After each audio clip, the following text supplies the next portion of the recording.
Now, the government has relaxed the rules on the number of hours lorry drivers can go without a break. This is a response to pressures on supply chains in the run-up to Christmas. Now, there are fears about food and toys being delayed in ports under the clouds of both Brexit and the pandemic. But unions have raised concerns about the safety of their drivers. Now, let's talk to Duncan Buchanan, who is from the Road Haulage Association. Morning, Duncan.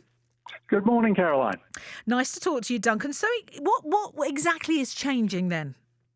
Well, this particular relaxation of driver's hours is not as significant as the one that was done when COVID was rife earlier in the year in April and May. This particular relaxation of driver's hours is actually a shortening of the compulsory long rest period that has to be taken at least every 2 weeks for a lorry driver. So, in essence, the weekly rest period between now and Christmas, drivers can take 2 consecutive reduced weekly rests. In effect, they can work 6 days a week for all the weeks between now and Christmas, as opposed to 6 days one week and 5 days another. That is it in simple terms. Right. I'm glad you made that simple. So in essence, that means that all of this stuff that is kind of like piling up and that needs to be distributed around the country, because we know that you do fantastic work, that makes that easier. And, if you've got people that are not resting, they can get out and do that job. Yeah, it's important to keep goods flowing as much as we possibly can.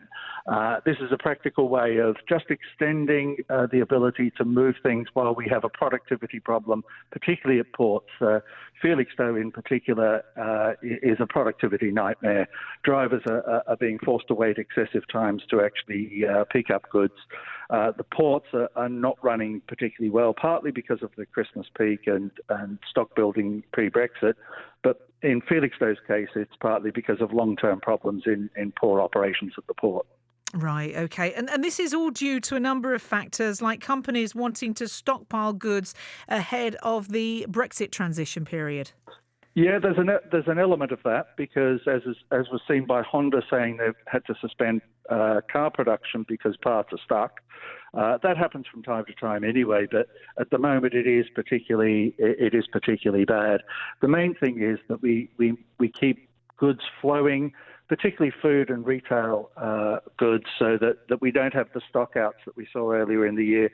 The stockouts earlier in the year were not caused by supply chain problems. Their drivers continued working. They've done a fantastic job right throughout the pandemic. They have absolutely been heroes. Really, what we saw was, in fact, panic buying. So the supply chain can get very complicated. And when you get a bottleneck in one place, it parachutes itself all right through the supply chain. And you mentioned about the unions a little earlier and about their concerns. I absolutely back up their concerns.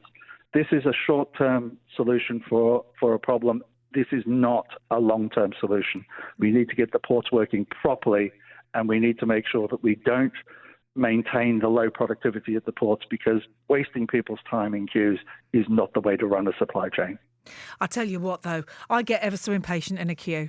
You know, even if I'm stuck on the M6 in the morning and I'm sat there for half an hour or more, I get cross. I've seen those queues down south. I'd be vexed as anything if I was one of those lorry drivers. They must have patience. Yeah. You have to say that lorry drivers have to deal with it. You're dealing with it part-time, just as like getting around. Lorry drivers are dealing with this stress every single day. It's an absolute nightmare for lorry drivers getting around when there is congestion and roadworks and all of the things that they have to deal with. They do a fantastic job under great pressure. It's not generally accepted how stressful the job is. It is really stressful. And then we find that there are inadequate facilities for drivers to look after themselves while they're on the road as well, because for the last 25 or 30 years, the government has ignored pleas from industry to improve lorry parking and the way drivers are treated. Drivers are absolutely essential for our lives every single day. They do a fantastic job, and they really have seamlessly kept us going right through the pandemic, right up to now. I think that they are brilliant. I mean, really, through all of this, we've been talking to lorry drivers. We've heard about, you talk about the rest stops. We've talked to some that couldn't even use the facilities. They weren't allowed to use the toilets. And, and even, just getting a drink or something like that. The basic human needs, getting a drink, going for a wee or having a wash or something like that. They couldn't kind of like get into those facilities.